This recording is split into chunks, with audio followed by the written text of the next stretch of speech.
the death of George Floyd to race relations here in the country, I sit down one-on-one with Dwayne German, the stepfather of Denzel Curnell, for this edition of Quintin's Close-Ups. And if you haven't already, subscribe to my YouTube channel and like Quintin's Close-Ups on Facebook. Dwayne German, welcome back to Quintin's Close-Ups. Good afternoon, sir. How are you? I'm doing great. Okay, nice to have you back on the show. Yeah, Thank you. anytime. Obviously, like you just told me, and we all know this, you are the father of Denzel Curnell, who was killed many, many years ago on Bayside back there in downtown Charleston. Yes. Where are you many, many years later? The same place as the same day of the occurrence, with all the cultural shootings of black people,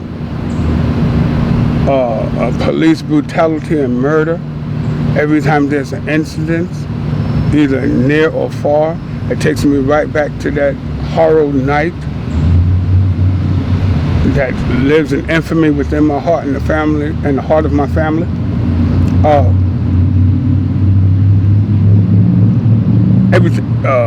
Every time we experience an incident such as that, it takes us right back to that night that we can't live down, we can't forget. And every time someone else experiences the same misfortune at the hands of the police, it puts us right back on that very same spot and the footprints of those families. How are you not letting the city officials and the police department not forget about your child? Well, first of all, I'd like to say the current administration is not the administration at the time of the incident. Right. They've been more considerate. The current administration has been more considerate and understanding, more so than the prior one. The prior one has been administration of cover-up and displacement, that it never happened, and to just disavow Denzel and his incident and exonerate that particular cop. It's been very harrowing for myself and my family that we should have to endure this over and over and over again, not particular to me, but every family that has to endure a loss of a loved one at the hands of the police. When you go back to that night to right now, what still plays in your mind? That the face of George Floyd is the face of Denzel.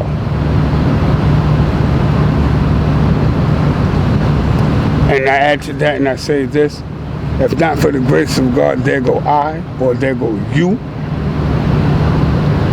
And I stand with every family who has to bury and succeed a loved one who's lost life in that manner, with no regrets, no recourse, and no justice. No justice, no peace. This has been a moment forthcoming for 402 years. I'm sorry for the loss of George Floyd's life. He's been a sacrificial lamb to a great cause, to a cause that has to been brought to bear and brought to light at this particular time. The time is now. No better time than now. And I stand with his family in sorrow. I stand with his family in condolence. But he's been martyrized, and Denzel has been forgotten and disavowed. Why is that, Mr. German? To exonerate themselves from any wrongdoing in the police officer who done the deed. Because if he did the deed, then they'd be connected to him because he was under their employ.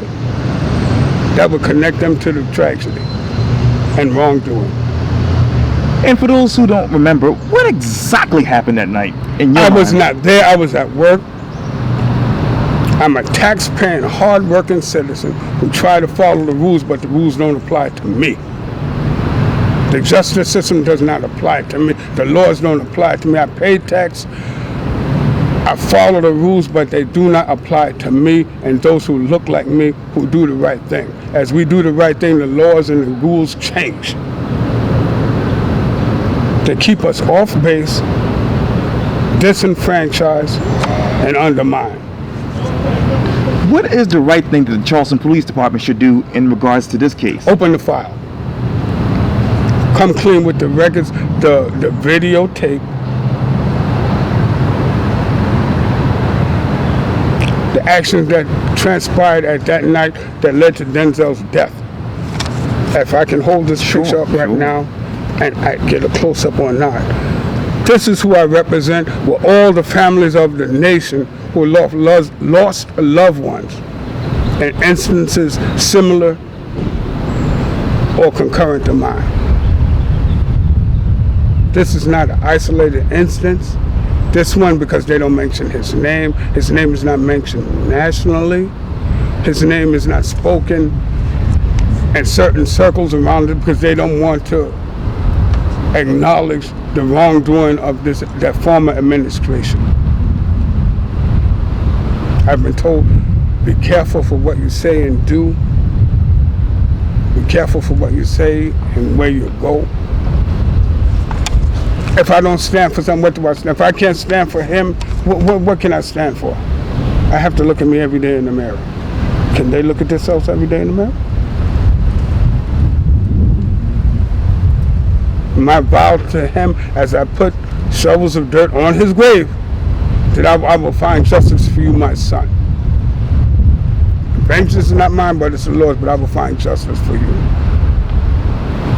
And this moment in this country has touched the hearts of so many different people and so many genres of the personality that it's not only for me today, but them tomorrow.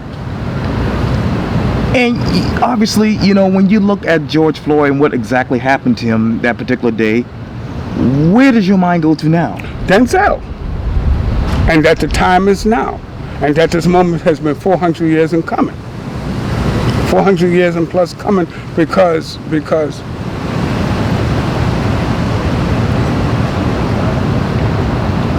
bias of heart, the unconscious bias, the bias that you don't feel like you are racist or hold racist views, and they do. Because you automatically get scared to see someone of color that I mean you harm or mistreatment or distrust, and I do not. I want the same thing for my family as you want for yours. The best for my children, the best for my wife, the best life for me. How is that any different from you but the color of my skin?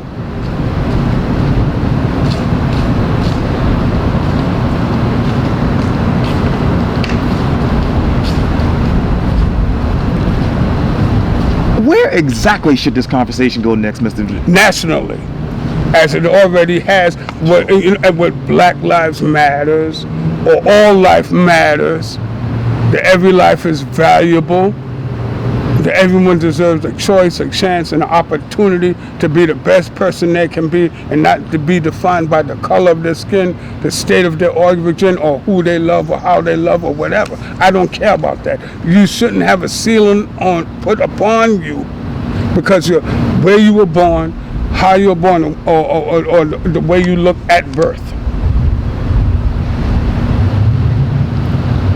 And you know, when you talk about definitions, who was Denzel Curnell?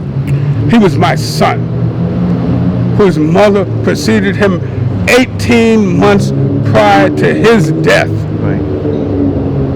When she and I were not together at the time, I was with another lady, but I took him in because he's mine. And as any parent, grandparent, or sibling would do, I wanted the best for him. That's why he was in the military at that time, because I thought that'd be the best venue out from the trouble that took him down.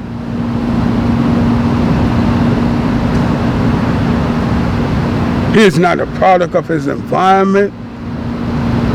He's not a circumstance. He's not a statistics. He's a misloved one whose all potential was cut short.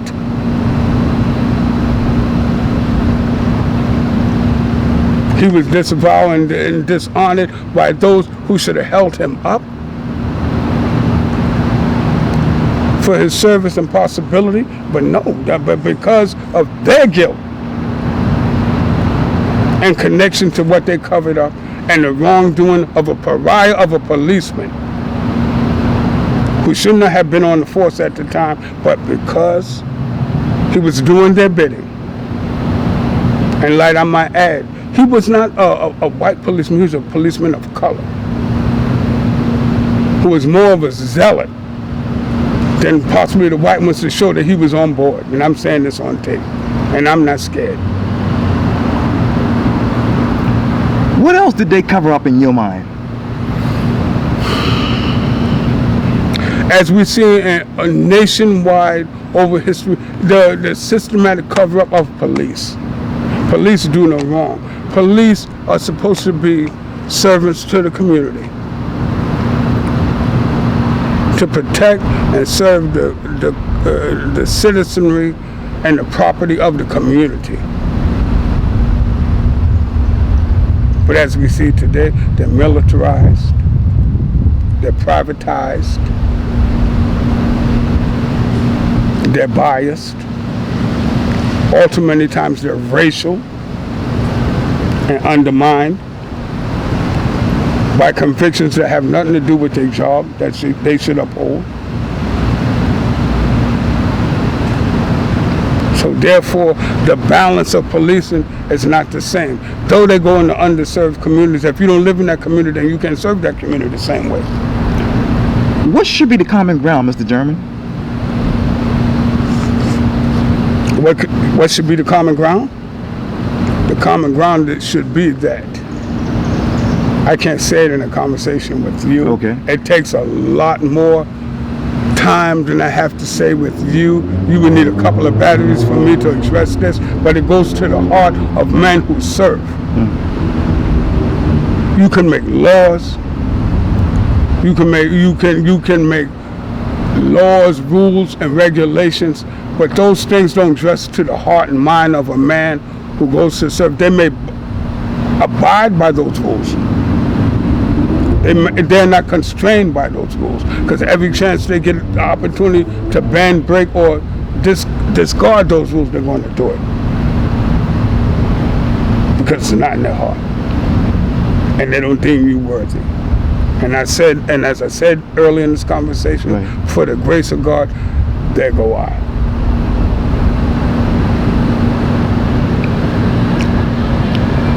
What's next, Mr. German, for you and your family, as far as? Nothing but bring my son back, and you know something? Yes, sir.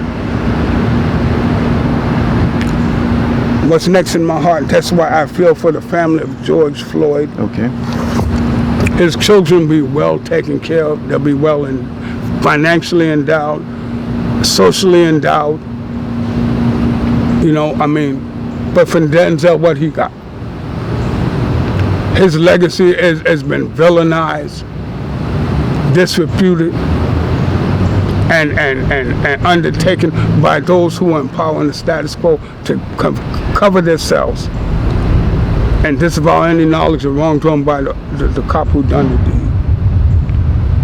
Now, before your son was obviously killed in that particular situation, what exactly was he going to do with his life?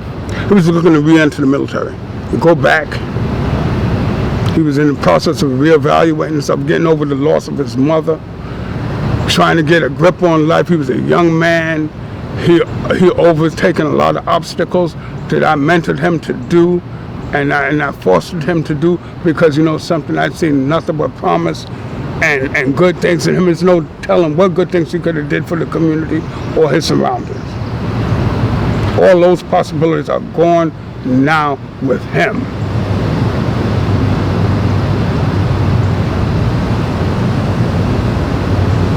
So those attributes of him, I hope I put into my grandson, his sister's son, my grandson, as I hope he attained his spirit of benevolence and goodwill towards men, because that's who he was. He mentored those in jail who were his peers. They said made no mention of that, and encouraged them to do the right thing, get out. You know, you made a mistake, you get out, you do the right thing, go forward from there. Those are the things I instilled in him, but that was in his spirit. Okay, and you know, I mean, to villainize one is to make them culpable. Those who are culpable are the ones who conspired to cover up what that cop did. Okay, those who are culpable.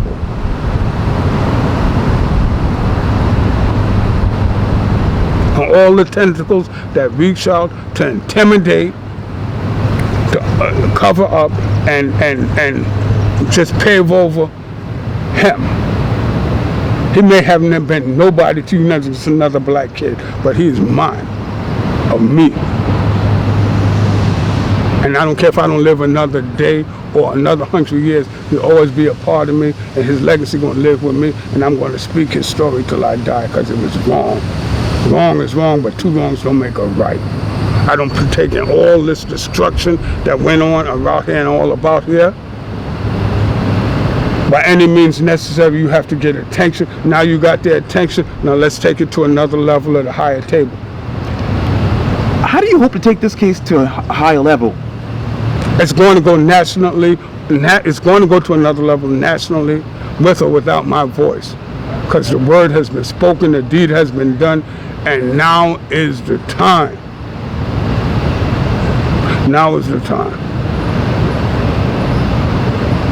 It's not only about Denzel, all those countless others, male or female and children who've been killed under the hand of police with no recourse and nothing said. Just bury your dead and go on. Wars have been fought over less. I'm not looking to start a war, but it would be a peaceful or a violent one. The cast has been set. It's time for a change. We've been living under new Jim Crow for too long. The ceiling needs to be removed. Dwayne German, thank you so much for your time. And again, welcome back to Quintin's Close-Ups. I thank you so much, sir, for your time. Yeah, anytime.